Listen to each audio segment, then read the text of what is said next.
삼성전자 노조 파업 협상이 남긴 질문. 미래 기업과 노동조합, 그리고 정부는 어디로 가야 하는가? 2024년 대한민국 산업계는 중요한 장면 하나를 목격했다.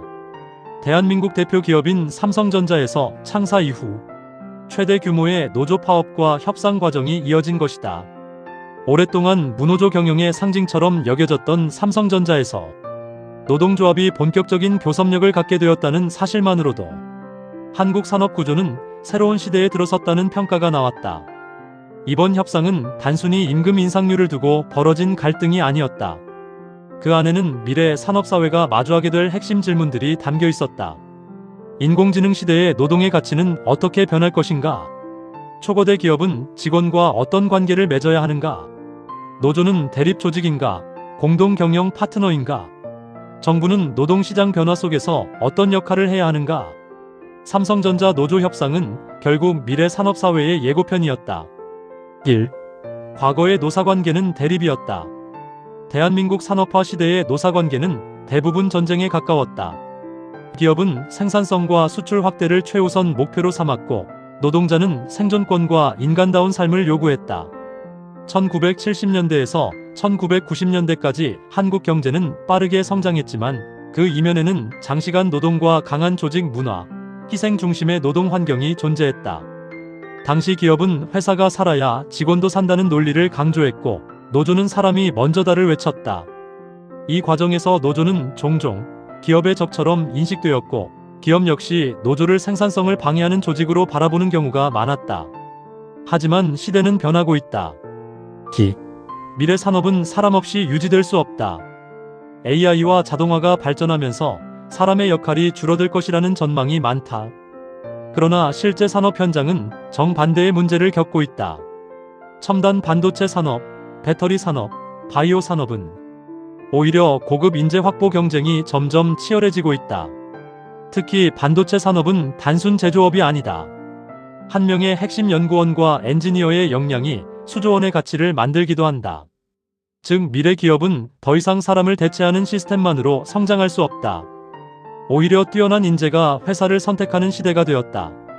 삼성전자 노조 협상이 중요한 이유도 여기에 있다. 과거에는 기업이 직원에게 일자리를 제공하는 구조였다면 미래에는 직원이 기업의 경쟁력을 결정하는 구조로 바뀌고 있기 때문이다. 3. 미래 노조는 투쟁 조직보다 협상 조직으로 변해야 한다. 미래 노조의 가장 중요한 역할은 단순한 임금 투쟁이 아닐 수 있다.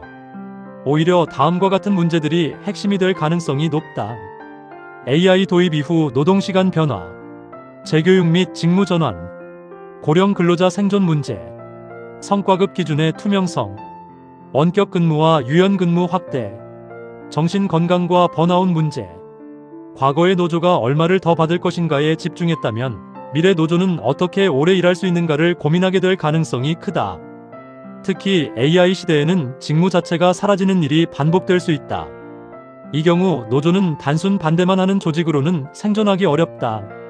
기업 변화에 맞춰 직원들의 재교육과 전환을 함께 설계하는 미래형 노동 플랫폼 역할을 해야 한다.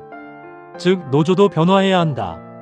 강성 투쟁 중심 구조에서 데이터 기반 협상과 장기 전략 중심 조직으로 진화해야 한다는 의미다. 4. 기업 역시 성과만 강조하는 시대를 넘어야 한다. 기업도 달라져야 한다. 특히 글로벌 경쟁이 심화될수록 기업은 효율성과 속도를 강조한다.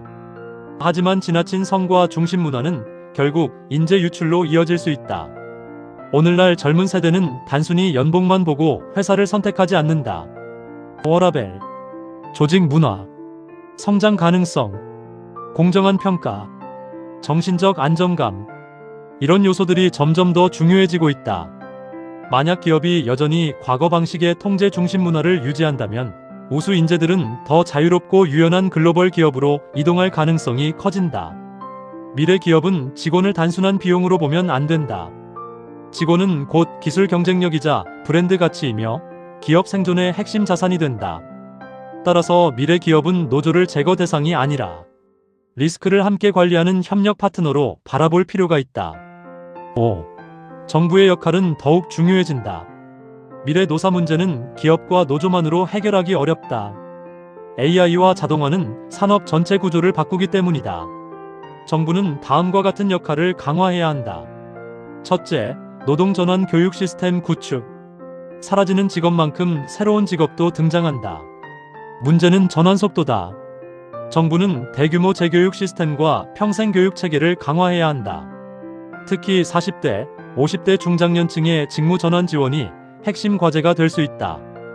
둘째, 성과 배분 기준의 투명성 강화. 대기업의 막대한 이익이 일부에만 집중될 경우 사회 갈등은 커질 수밖에 없다. 성과급 기준과 보상 체계를 보다 투명하게 만들고 노사 간 정보 격차를 줄이는 정책이 중요해질 수 있다. 셋째, 극단적 대립 완화. 한국 사회는 노사 문제에서 지나치게 정치적 대립으로 흐르는 경우가 많다. 정부는 어느 한쪽 편이 아니라 사회 전체 생산성과 안정성을 함께 고려하는 조정자 역할을 해야 한다. 6. 미래의 핵심은 공존 능력이다. 과거 산업사회는 속도가 중요했다. 하지만 미래 산업사회는 지속 가능성이 더 중요해질 가능성이 크다. 기업이 직원 없이 성장할 수 없고 노조 역시 기업이 무너지면 존재할 수 없다. 그리고 정부는 이 둘의 균형이 무너지면 사회 전체 비용을 감당해야 한다. 삼성전자 노조 협상은 단순한 한 기업의 사건이 아니다. 그것은 대한민국이 대립의 산업사회에서 협력의 미래 산업사회로 넘어갈 수 있는지를 시험하는 상징적 장면일지도 모른다. 결국 미래 경쟁력은 기술만으로 결정되지 않는다. 사람과 사람, 기업과 노동자, 정부와 산업이 얼마나 안정적으로 협력할 수 있는가. 그 능력이 앞으로의 국가 경쟁력을 결정하게 될 가능성이 크다.